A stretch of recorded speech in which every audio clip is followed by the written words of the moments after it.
नमस्कार मंडळी, recipe with Rupali या यूट्यूब चॅनल मध्ये तुमचे खूप खूप स्वागत आहे। मी आज बनवलेली आहे हॉटेलपेक्षाही झणझणीत आणि चमचमीत असा कटवडा किंवा यालाच वडा सांबर सुद्धा म्हणतात। रेसिपी अगदी सोपी आहे, व्हिडिओ स्किप न करता शेवटपर्यंत नक्की पहा। चला तर मग पटकन अशा झणझणीत आणि चमचमीत रेसिपीला सुरुवात करूया। कटवडा बनवण्यासाठी सुरुवातीला अगोदर आपण बॅटर तयार करून घ्यायचा आहे। त्यासाठी 1 ते 1.5 वाटी बेसन पीठ घेतलेला आहे। त्यानंतर 2 वाट्या तांदळाचं पीठ, त्यानंतर पाव चमचा ओवा, पाव चमचा हळद, अगदी चिमूटभर खायचा सोडा, चवीनुसार मीठ। सुरुवातीला जे बेसन पीठ घेतलेलं आहे त्यामध्ये तांदळाचं पीठ टाकायचं। त्यामध्ये आता पाव चमचा हळद, अगदी चिमूटभर खायचा सोडा, चवीनुसार मीठ आणि ओवा टाकायचा आहे। तो ओवा अगोदर हातावरती थोडासा चोळून घ्यायचा, म्हणजे त्या ओव्याचा जो पूर्णपणे स्वाद आहे तो त्या पदार्थामध्ये उतरतो आणि चव सुद्धा छान लागते। त्यानंतर हे सुके जिन्नस आहे ते थोडेसे अगोदर मिक्स करून घ्यायचे। त्यानंतर यामध्ये थोडं थोडं पाणी ऍड करत हे छान बॅटर तयार करून घ्यायचं आहे। सुरुवातीला एकदम पाणी ओतायचं नाही, थोडं थोडं पाणी ओतायचं, म्हणजे बेसन पिठाच्या गुठळ्या होत नाहीत, एकसारखं छान बॅटर तयार होतं। यामध्ये तांदळाचं पीठ घातल्यामुळे काय होतं तर आपण जे वडे बनवणार आहे त्याच्यावरचं जे कोटिंग आहे ते एकदम कुरकुरीत होतं आणि जास्त वेळ ते कुरकुरीत राहतं। जर तुमच्याकडे तांदळाचं पीठ नसेल तर तेल एकदम कडकडीत गरम करायचं आणि 1 चमचा तेल यामध्ये टाकायचं, त्यामुळे सुद्धा जे वडे आपण करणार आहे त्याच्यावरचं आवरण एकदम कुरकुरीत होतं। पहा, व्हिडिओ मध्ये दाखवल्याप्रमाणे थोडं थोडं पाणी मिक्स करत छान एकसारखं असं बॅटर तयार करायचंय। कुठेही बेसन पिठाच्या गुठळ्या अजिबात राहिलेल्या नाहीत, एकसारखं बॅटर तयार झालेलं आहे। चमच्याच्या साहाय्याने तुम्ही बघू शकता कन्सिस्टन्सी अशी हवी आहे, जास्त पातळ नाही किंवा एकदमही घट्ट नाही। व्यवस्थित कोटिंग होण्यासाठी अशा प्रकारे चेक करायचं। पहा, चमच्याच्या पाठीमागच्या बाजूला अशा प्रकारे जर हे तयार झालेले बॅटर राहत असेल तर व्यवस्थित बॅटर तयार झालेला आहे। आता भाजीची तयारी करून घेऊया।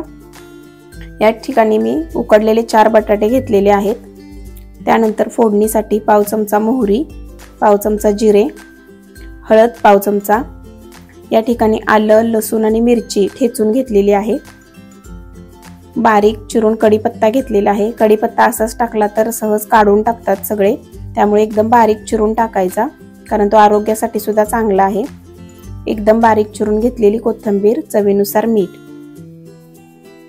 सुरुवातीला गॅसवरती पॅन गरम करण्यासाठी ठेवायचा। पॅन गरम झाला की त्यामध्ये 2 ते 3 चमचे तेल टाकायचं। तेल सुद्धा छान गरम होऊ द्यायचं। तेल गरम झालं की त्यामध्ये मोहरी टाकायची।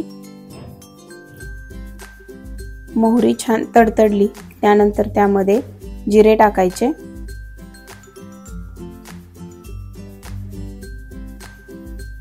आलं, लसूण आणि मिरची ठेचून घेतलेलं आहे ते टाकायचं। हे तेलामध्ये छान परतून घ्यायचं। मिरची ठेचून टाकल्यामुळे काय होतं, त्याचा तिखटपणा, जे आपण आतमध्ये स्टफिंग बनवणार आहे वड्यांचं, त्याला तिखटपणा चांगला येतो। हळद टाकायची। हळद अगदी शेवटी टाकायची, म्हणजे तेलामध्ये करपत नाही। त्यानंतर जे चिरून घेतलेले उकडलेले बटाटे आहेत ते टाकायचे आणि छान मिक्स करून घ्यायचं। तुम्ही अगदी हाताने सुरुवातीलाच मॅश करून टाकले तरी चालतील किंवा असे तुकडे करून टाकले तरी चालतील। बारीक चिरलेली कोथिंबीर टाकायची आणि त्यानंतर जर तुमच्याकडे मॅशर असेल तर अशा प्रकारे मॅश करून घ्यायचं, म्हणजे बॅटर छान एकसारखं तयार होतं। अशा प्रकारे वड्यांच्या आतमधलं जे स्टफिंग आहे ते तयार झालेलं आहे। यामध्ये तुम्हाला जर अजून काही मसाले टाकायचे असतील, धनेपूड, जिरेपूड, गरम मसाला, तरी सुद्धा टाकू शकता। पण हे मसाले न टाकता सुद्धा फक्त आलं, लसूण आणि मिरचीची जी आपण ठेचून टाकलेली आहे त्यानेच याची चव खूप छान लागते। आता हे थंड होण्यासाठी असंच ठेवून द्यायचं। थंड झाल्यानंतर त्याचे आता मध्यम आकाराचे गोळे तयार करून घ्यायचे आहेत।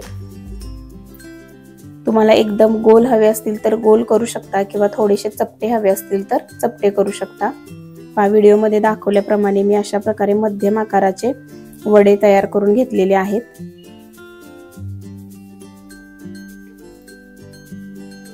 जास्त मोठेही केलेले नाहीत, जेणेकरून व्यवस्थित आपल्याला तळता यावे यासाठी मध्यम आकाराचे वडे तयार करून घ्यायचे।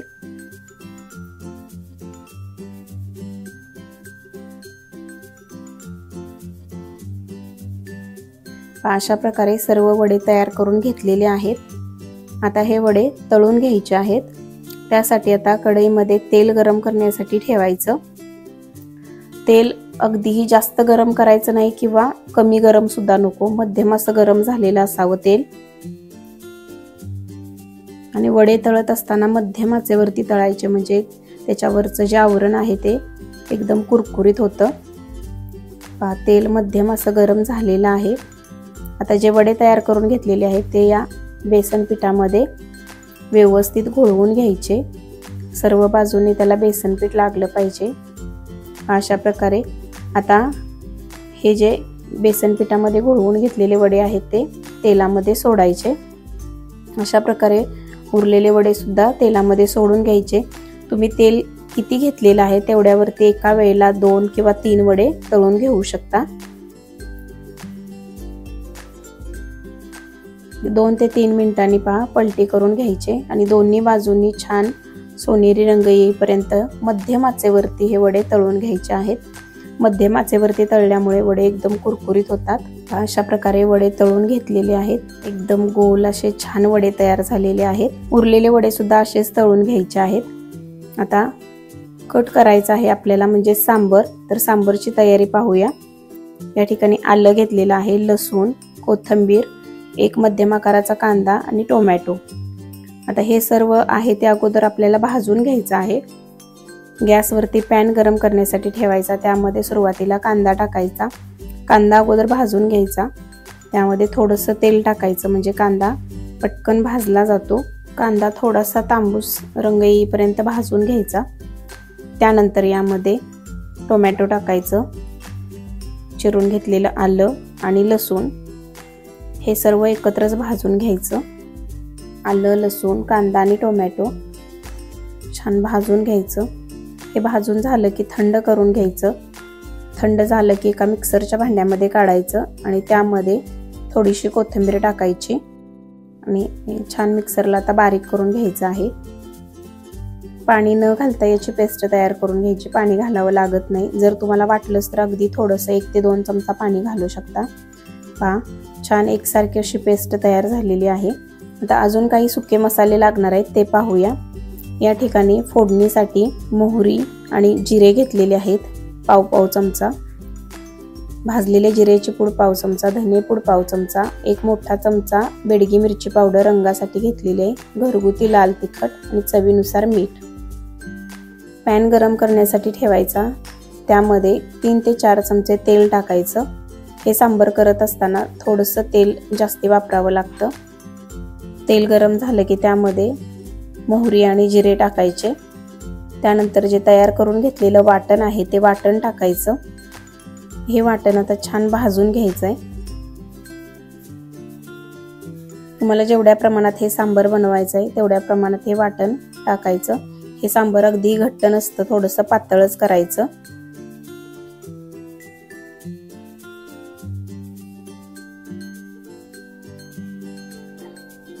मसाला थोडासा भाजला की त्यामध्ये बाकीचे मसाले टाकायचे, भाजलेले जिरेची पूड, धने पूड, बेडगी मिरची पावडर, घरगुती लाल तिखट, चवीनुसार मीठ।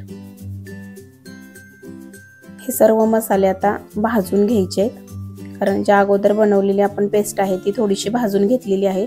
आता त्या पेस्ट बरोबर हे मसाले सुद्धा पुन्हा चांगले भाजून घ्यायचे। छान तेल सुटेपर्यंत हे मसाले भाजून घ्यायचे।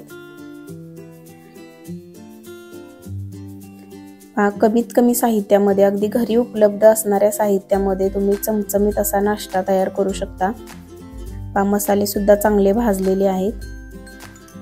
यामध्ये आता तुम्हाला जेवढ्या प्रमाणात हे सांबर बनवायचं तेवढ्या प्रमाणात गरम पाणी ओतायचं।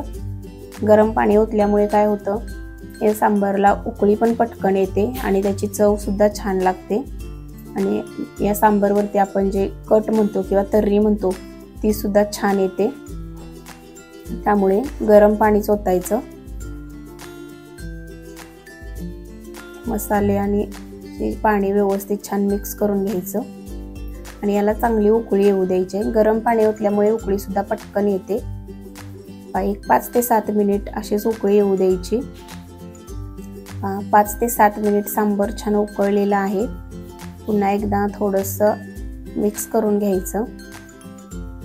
यामध्ये आता बारीक चिरलेली कोथिंबीर टाकायची. तुम्ही सुद्धा ही रेसिपी नक्की एकदा करून पहा. हॉटेलपेक्षाही चमचमीत असा घरच्या घरी नाश्ता तयार करू शकता. एकदा जर तुम्ही हा नाश्ता घरी बनवला तर तुम्ही हॉटेलला नंतर जाऊन कटवडा कधीच खाणार नाही. नेहमी घरीच बनवून खाल, एवढा चवीला अप्रतिम होतो.